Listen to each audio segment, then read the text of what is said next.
nakuha na yung aking boarding pass. Pero dahil nga sa dami ng pasahero, puno kami sa bus, inabot na lang itong mga ticket. So shoutout kay Jinson Benabese. Yan. Sino kayo nakakuha ng ticket ko? 900 lang pala guys yung ticket from Batangas Pier to Katiklan. Guys, nasa Puerto Batangas na ako.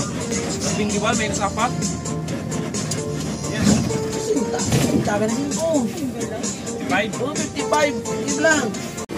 Ayun guys, mababa na ako ng bus. Sakay na ako ng barko.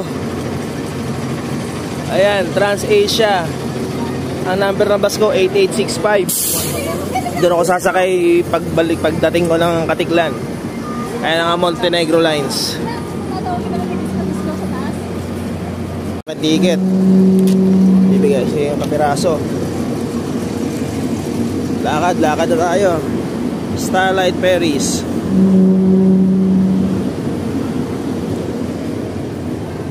Woohoo! Lakad na.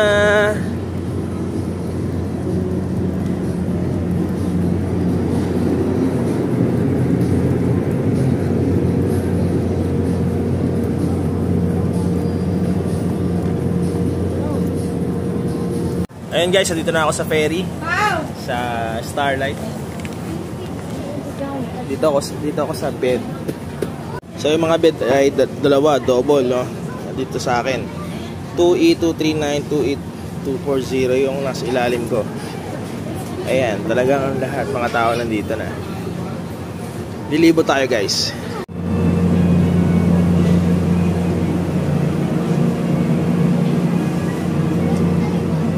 Okay, tamang lakad lang tayo. Alamin natin yung mga kailangang alamin.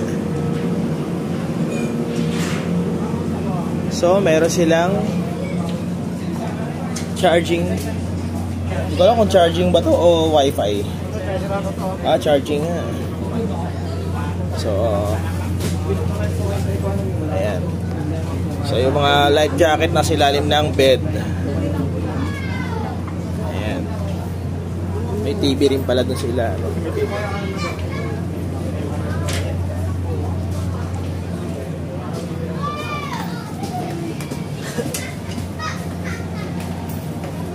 Guys, bumili pala ako kanina ng adobong manok tsaka kanin lang. Ito lang ang aking dinner. Tapos pahinga, tulog na.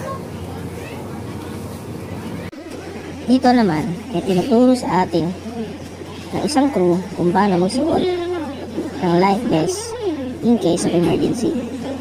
Hilain ang tali, ipalibot sa katawan at ilagay sa may unahan yung kanyang pinakalock at hilain ng tali para sa paghigpit.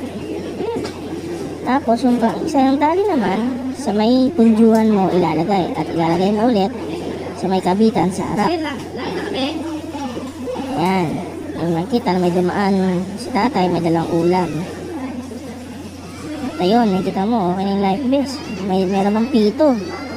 Halimbawa, nasa tubig ka na, nakahiga ka lang, pipito-pito ka lang para marinig ka ng rescuer. Ayun, okay na yata. Kinakapa pa yung nasa likod kung okay ba yung steady ba.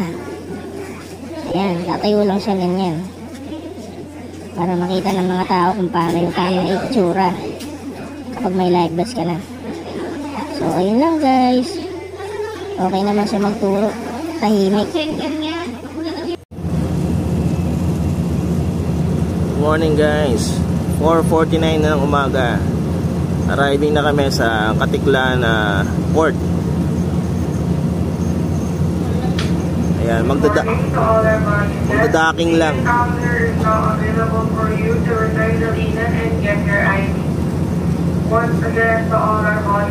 Ayan guys, nag-embark na kami sa barko.